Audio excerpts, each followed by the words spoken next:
दोस्तों, आज की इस YouTube वीडियो में आपका स्वागत है। इसमें बात करेंगे आज की इस वीडियो में गोलीय दर्पण, मतलब गोलीय दर्पण जो है अवतल दर्पण उत्तल दर्पण, इसके प्रकार जो हैं उनकी बात करेंगे। और बात करेंगे हम मुख्य फोकस की। हमने पिछले पढ़ाया था प्रकाश। प्रकाश के की वायु में चाल पता है कितनी होती है? वायु में जो चाल होती है प्रकाश की वो सी से डिनोट करते हैं। प्रकाश की चाल होती है 3 × 10⁸ मीटर प्रति सेकेंड। अगर प्रकाश के गुण लिखने के लिए आ जाए तो क्या लिखोगे? प्रकाश की चाल, वायु में प्रकाश की चाल 3 × 10⁸ मीटर प्रति सेकेंड होती है। प्रकाश में कितने रंग होते हैं? 7 रंग होते हैं। प्रकाश सीधी रेखा में चलता है। बहुत से इसके गुण हैं। प्रकाश अपारदर्शी माध्यम में नहीं गुजरेगा। अपारदर्शी देखो, ये जैसे अपारदर्शी है, जिससे आर पार कुछ नहीं दिखाई दो, वो कहलाता है हमारा अपारदर्शी, उससे नहीं गुजरता है प्रकाश।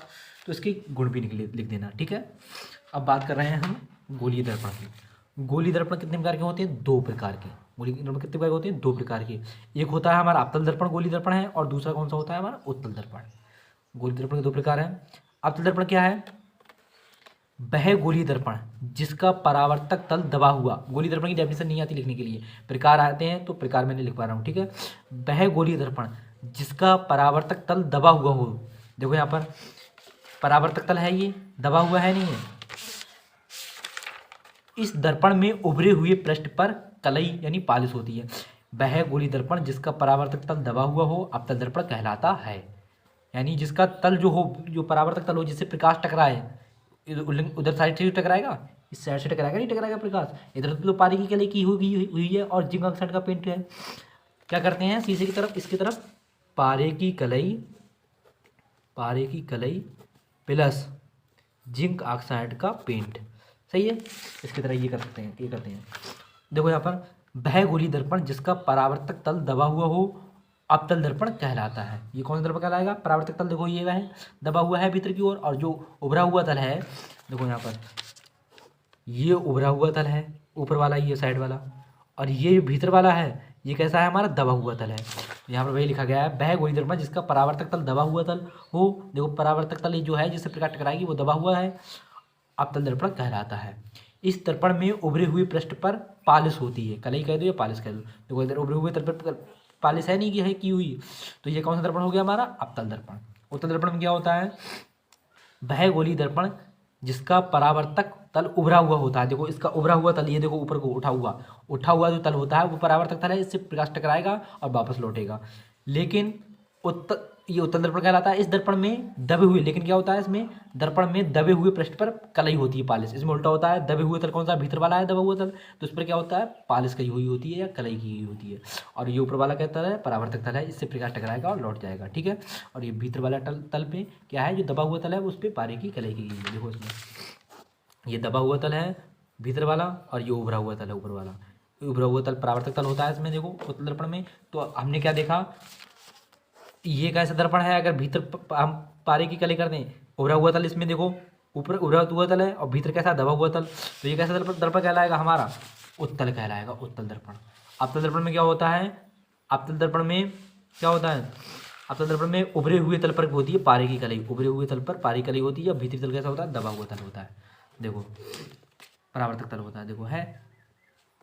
तो ये हमारा अवतल दर्पण है और ये हमारा उत्तल दर्पण है। जिस पर बाहर की तरफ पारी की कली होगी उभरे हुए तल पर, वो अवतल दर्पण होगा। जिस पर भीतर की तरफ पारी की कली होगी दबे हुए तल पर, वो कौन सा तल होगा? हमारा दर्पण होगा, उत्तल दर्पण होगा। देखो इसमें ये बनाया मैंने चित्र गोले का। इसमें यहाँ तक की, यहाँ से लेके यहाँ तक दूरी, जो जिससे हम वृत्त बनाते हैं, जिससे केंद्र मान के बनाते हैं, जो केंद्र होता है वो कहलाता है हमारा वक्रता केंद्र। और जो वक्रता केंद्र से पी तक की दूरी, ये क्या है? पी तक की दूरी, ये यहाँ से लेके यहाँ तक दूरी त्रिज्या कहलाएगी। तो ये हमारी कहलाती है वक्रता त्रिज्या। और वक्रता केंद्र और जो बिंदु पी तक की बीच की दूरी है, बीच की दूरी आधी दूरी, यहाँ से लेके यहाँ तक की आधी दूरी, वो कहलाता है हमारा फोकस। और ये पी कहलाता है हमारा दर्पण का ध्रुव। और ये भीतर तो पाली कली गई कर दी है हमने। ये वाली लाइन, ये पूरी लाइन, ये वाली लाइन, यहाँ से लेके यहाँ तक लाइन, ये वाली, ये कहलाती है हमारी मुख अक्ष। देखो मैं लिख दिया यहाँ पर। एफ क्या है? हमारा फोकस है। सी क्या है? हमारा ये वाला वक्रता केंद्र है। और ये पी सी, यहाँ से लेके यहाँ तक दूरी, ये पी सी, ये क्या है? हमारी वक्रता त्रिज्या है। और ये पी एफ, ये वाली, यहाँ से लेके यहाँ तक फोकस दूरी है। और पीसी की संपूर्ण रेखा, मतलब ये वाली पूरी रेखा यहाँ से लेके यहाँ तक रेखा, ये कहलाएगी हमारी मुख अक्ष कहलाएगी। और पी क्या, दर्पण का ध्रुव है। आगे इसके बारे में आगे डिस्कस करेंगे। और M1 M2 क्या है, हमारे द्वारक है। ये है एक M1 ये है और M2 ये है, ये द्वारक है। आ जाओ फोकस दूरी पर। फोकस दूरी क्या है, गोलीय दर्पण की फोकस दूरी f वक्रता त्रिज्या की आधी होती है। देखो मैंने यहाँ पर देखो फोकस दूरी यही तो है, यहाँ से लेके यहाँ तक दूरी PF, यही तो फोकस दूरी कहलाएगी। ये दूरी f, यहाँ से लेके यहाँ तक दूरी है ये हमारी f। PF कौन सी कहलाएगी, हमारी फोकस दूरी। लेकिन ये किसकी दूरी होती है, वक्रता त्रिज्या क्या होती है, यहाँ से लेके यहाँ तक r है, r है, तो r के आधे के बराबर होती है ये फोकस f। यहाँ पर वही लिखा है मैंने, गोलीय दर्पण की फोकस दूरी, गोलीय दर्पण की फोकस दूरी f वक्रता त्रिज्या की r की आधी होती है। जैसे ये है हमारा कौन सा दर्पण है, ये हमारा अवतल दर्पण है, नहीं है, उभरे हुए तल पर पारदर्शिता है इसकी, ये हमारा अवतल है।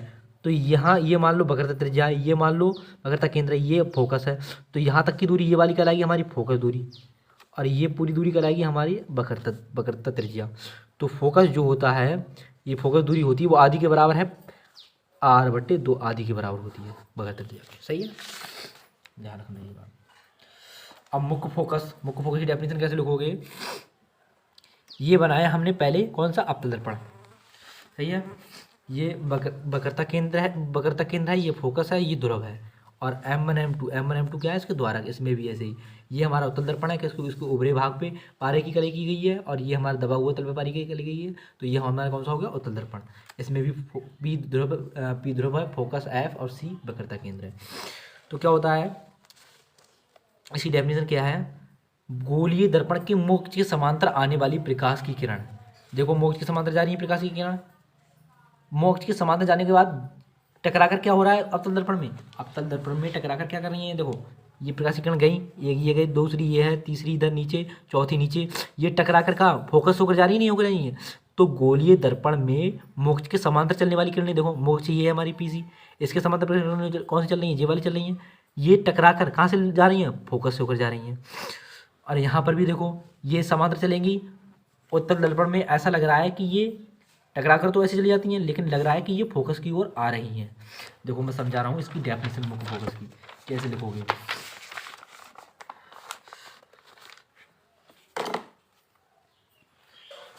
जैसे है यह हमारा है उत्तल वो अवतल, अच्छी तरीके से बनाने ये बना रहा हूँ।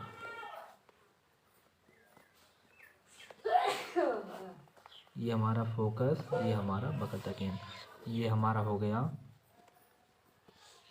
उत्तल। यहाँ पर हमारा इसके पीछे होता है इसमें फोकस, ये हो गया हमारा वक्रता केंद्र। तो डेफिनेशन क्या है,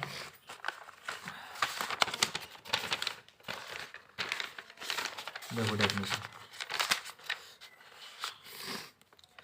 गोलीय दर्पण के मोक्ष के समांतर आने वाली प्रकाश की किरणें, मोक्ष के समांतर ले जाओ प्रकाश की किरणें, एक प्रकाश की किरण ये ले गए हम समांतर मोक्ष के, एक यहाँ ले गए मोक्ष के समांतर। मोक्ष कौन सी, ये है नहीं, ये मोक्ष, इसके समांतर प्रकाश की किरणें बना ली मैंने। यहाँ पर भी ऐसी बना लो, मोक्ष के समांतर बना ली। दर्पण से परावर्तन के पश्चात, दर्पण से परावर्तित हो गई ये लोग, इधर परावर्तित हो गई, टकरा गई, लौट गई, यहाँ पर भी टकरा कर लौट गई, ये भी टकरा कर लौट गई। ठीक है, दर्पण से परावर्तन के पश्चात मोक्ष के जिस बिंदु पर मिलती हैं, मोक्ष की किस बिंदु पर मिलेंगी, जिस बिंदु पर मिलती है, कौन से बिंदु मिलती है, फोकस पर मिलती है। देखो जिस बिंदु पर मिलती हैं, इसमें तो मिल रही है, जिस बिंदु पर मिलती हैं, इसमें क्या होगा, ऐसा लगेगा टकराएंगी और बाहर की ओर लौट जाएंगी, क्योंकि पारी कलाई, ये देखो टकराएंगी, ये किरण टकराई और बाहर ऊपर की ओर लौट जाएगी, लेकिन भीतर की ओर नहीं जाएगी, क्योंकि पारी की कलाई की हुई है। ऐसा लगेगा कि ये फोकस की ओर आती हुई प्रतीत हो रही है। इधर भी टकराएगी ये प्रकाश की किरण और बाहर की ओर लौट जाएगी, ऐसा लगेगा कि फोकस की ओर आती हुई प्रतीत हो रही है, ये जाती हुई मिलती हुई प्रतीत होती है। तो देखो गोलीय दर्पण के मोक्ष के समांतर आने वाली प्रकाश की किरण, मोक्ष के समांतर कहीं प्रकाश की किरण, ये भी और इधर भी। दर्पण से परावर्तन के पश्चात, दर्पण से परावर्तन के पश्चात, दर्पण से परावर्तित हुई पश्चात जिस बिंदु पर मिलती हैं, किस बिंदु पर मिली, यहाँ पर जिस बिंदु पर मिलती हैं ये, या मिलती हुई प्रतीत होती है, किसमें मिलती हुई प्रतीत हो रही है, उत्तल दर्पण में। और परावर्तन के पश्चात मोक्ष की जिस बिंदु पर मिलती है, किसमें मिल रही है, अवतल दर्पण में। देखो जैसे बिंदु पर मिल रही हैं और इसमें इस बिंदु पर मिलती हुई प्रतीत हो रही हैं, तो उस बिंदु को कहते हैं दर्पण का मुख्य फोकस कहते हैं। तो इस बिंदु को कहेंगे दर्पण का मुख्य फोकस F कहेंगे। ठीक है, और इसे एफ से प्रदर्शित करते हैं। सही है। दर्पण से मोक्ष के समांतर चलने वाली प्रकाश किरण समांतर गई मोक्ष के, मोक्ष कौन सी, इसके समांतर गई, और दर्पण से टकराने के बाद जिस बिंदु पर मिलेंगी, किस पे मिलेंगी, ऐप पे मिलेंगी, नहीं मिलेंगी, जिस बिंदु पर मिलेंगी किसमें, अवतल दर्पण में मिलेंगी।